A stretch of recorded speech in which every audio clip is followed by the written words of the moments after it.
Ni hao, pimps! Burnout is a part of my childhood, and I guess a lot of others, since it was a well-known franchise that people genuinely loved. It was created by Fiona Sperry and Alex Ward, and without them this franchise probably wouldn't have existed. But since the last game was made in 2008 without any indications for a sequel from EA, it would only be logical that Sperry/Ward duo would split off and make Dangerous Driving. Alright, maybe don't speak about that mess of a game. It definitely didn't make people forget about Burnout. Nevertheless, the game sold enough to warrant a sequel, and after 5 years of development, Wreckreation released. And, wow.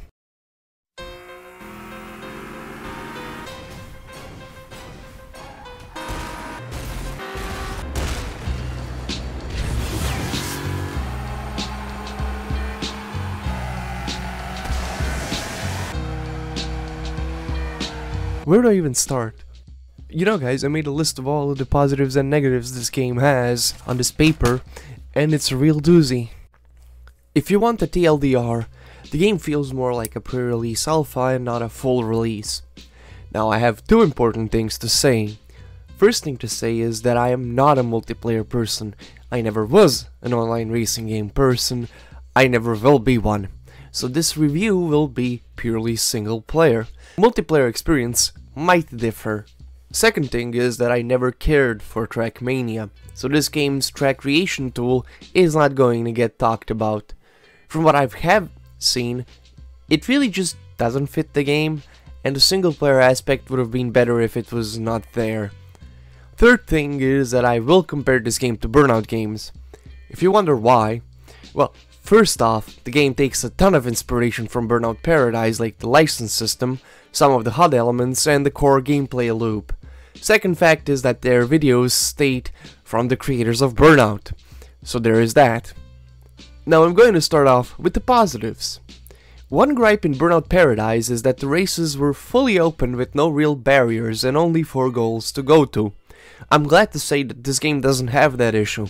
Races have checkpoints and have a set path to follow, so that is a plus. Car customization is great, and a massive step up from both Dangerous Driving and previous Burnout titles. You can really do a good bit of painting, and even car audio changing, which is really nice. Performance is decent. There was an issue where the game did not cache shaders, which was causing stuttering, but that got fixed. The sense of speed is great, honestly. Cars do feel fast, and 300 kilometers does tend to feel scary. That is it. That's all of the positives. This game is a mess. A huge issue is the handling. To describe it, cars feel like they want to steer and not at the same time. To compare, Burnout Paradise has cars that whilst have set attributes and different classes, they all share one thing: cornering ability, and rather fast weight shifting. Wreckreation has not.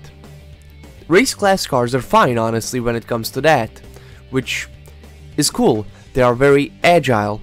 However, Bruiser class seemingly has added input delay to make them feel heavy, and whilst I understand their direction, problem is that it was way overdone.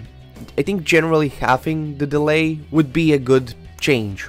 Bruiser class cars currently don't really have a purpose, even with the added fact that they can traffic check other traffic. Drifting as well feels stiff. Drifts most of the time have weaker angle than in Burnout games, which ends up with cars hitting the walls most of the time. Additionally, and a larger issue with drifting is that any sort of counter steer gives you an incredible overcorrection. You can't really control the angle of the drift, because if you try to reduce the angle of the drift, you will just correct the car, which not only makes exiting drifts feel jarring and forced, but also effectively makes drift chaining impossible. Additionally, the handbrake needs to be reworked. Right now, the handbrake feels like it blocks all 4 wheels instantly and acts rather like a dragging force, instantly stopping and rotating the car. Pair that with nitros and you can do some sharp corners at such speeds that makes handbrake turns incredibly powerful, as you will exit corners with little to no speed loss before you enter it. I would make the handbrake effect to the rear wheels only and would probably make its power gradual, making it more realistic and less of a crutch. The AI is a mixed bag. Race AI is really easy if you ignore the fact that at the start of the race they have insane rubber band. Honestly, rolling starts should be a thing just like in road rages. They need to be a bit harder in my opinion. Maybe let them rubber band when they are behind by using nitros. Additionally, balance all of the AI to have similar stats to your current car that you're driving. This would make the AI much better and make races much more tense. Now, to unlock cars it's simple. You unlock them by beating certain races or passing licenses. Some rivals need to be taken down. This is where the game decides that the AI will go as fast as your car can, and catching up to them is going to be a misery. I'd say that cars should be a bit slower than your car is. That, and rework how they take turns, cause they can take sharp turns at Mach 10 speeds. Road Rage AI is another story. You see, in races you get to race 5 other AI cars. In Road Rages it's 3. Additionally, the AI is overtuned there. The cars are so far ahead of you and they are really fast. The whole point of Road Rage and Burnout game was not to have challenging AI, but challenging surroundings. Traffic was the main detriment and your skill was. AI was easy, but you had a high score count to beat the events. In here, the AI dictates what your event will look like. That and how hard they are at crashing out. This is the part where I talk about crashes. Oh boy. Okay, crashing enemies feels bland and lacks feedback. In Burnout titles, when you rammed rivals, they would lose control and veer off into a barricade to crash out. This game does not have that. Cars just kind of steer into a barricade slowly. That is if there is a barricade. If there is not a barricade, they just kind of wreck awkwardly. I think the best solution would be to add this veering effect, so they veer off like in Burnout where they lose control, and they flip if there is no barricade, so the crashes would look better at the least. That is just one issue covered. Another issue is that the crashes don't feel grand. Burnout Revenge slowed down time in single player, which made the crashes feel grand, whilst Burnout Paradise had multiple camera angles, close-ups of crashes, and even Michael Bay-esque camera shake that made the crashes feel epic. Can we have that? That would be cool. Getting crashed out is another story. It's also unsatisfying. When you crash, the music should stop to make the crashes feel more like a damn, I fucked up, rather than okay, I crashed. Maybe have multiple camera angles like Burnout Revenge and Paradise, where some would focus on the wreck and follow it, and the second camera that was static with sway that would make it look like there was a bystander that pulled out their phone and started recording the crash. Additionally, I feel like the cars kinda don't flip enough. Maybe increase friction to make the cars roll more and make crashes feel more spectacular. When you crash in free roam, you can crash or drive away. There's an annoying design choice. When you crash out, you get text saying crashed on top left. You would assume that you have crashed only to find out that it was a drive away, which is indicated by a tiny prompt to drive away on the bottom right. Maybe instead of having the word crashed show up the millisecond you crash, nothing shows up until the game decides if it's a crash or a drive away. Then the game says wrecked or drive away on top with big bold letters. Figuring out what a crash is and what a drive away is needs to be reworked as well. You can hit incoming vehicles at 180 miles and have a drive away. I feel like if the crash passes a certain impact force, the game should probably crash the car out. Hell, maybe wheels also fall off, because I haven't seen that happen at all in this game. Speaking of crashes and damages, my god, they look bad. Well, it's not as bad as dangerous driving. Since the game now actually has a deformation mesh, the cohesion is not fully there. I'm not sure what I would do, but I probably would make the affected area range of the deformation mesh a bit wider. It would most likely make the crashes look more realistic. Lights should also break on impact, as right now you can have a really fucked up looking car, but the lights still work like they are made out of depleted uranium. Bumpers should fall off way easier than they tend to do currently. Same goes with hoods. Scratches and dent effects are good, although they can act up sometimes, and instead of the game applying the scratch textures on one part, the whole car gets it. Races are cool, and whilst I like breakable checkpoints, they can hide incoming traffic, which can result in a crash. I think giving me an option in the DJ menu to disable them would be great. That, or make the traffic near the checkpoint area traffic checkable, where you would be able to not get crashed out whilst hitting the traffic. Speaking of traffic and DJ menu, make it so DJ menu remembers my traffic changes. If I want heavy traffic, I should select heavy traffic and not worry that the game will switch back to random after an event. Here is a huge core issue. The map is bland and boring. Now I haven't discovered all of the roads, but one core issue is that the world feels desolate and not lived in. Some areas should have small towns or villages with multiple buildings, and there should at the least be one bigger town with larger car density to make the map feel more lived in. There are some fun parks, it seems. Expand that with a mini town around it to make it look even more appealing. Even the first Forza Horizon had a town. Additionally, I have this suspecting feeling that this map wasn't supposed to be this big, and at a certain part of the development, it got scaled up. Another thing that ties with the blandness are the visuals.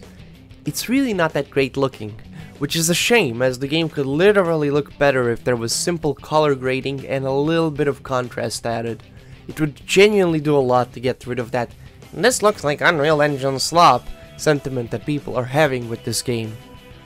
One worry that I have is the pacing of the game. Burnout games like 3 and Revenge had car classes and stages which unlocked a new section of the game, making the pacing feel somewhat dynamic. Burnout Paradise brought in a license system, and with that, a core issue with that game occurred. There was no real feel of progressions. All of the races were on the map and you can access all of them. There were no classes, no new chapters, and it was a very linear experience. Wreckreation is seemingly in the same boat. Now, I know map region locking per license is not going to happen since open big map is the main gimmick, even though it would make the progression better. So maybe each license adds new events, maybe new event types like Crash Breaker Race, Eliminator, or Marked Man as well. I would also probably rework the events and their locations and make it so the game starts at one small area with the events being bundled up there, and as you get more licenses, the world opens up as you get more events around the map. I would also probably add tournaments that you have to do before you upgrade the license. It would make licenses feel useful. With the big issues out of the way, it's time for the random stuff.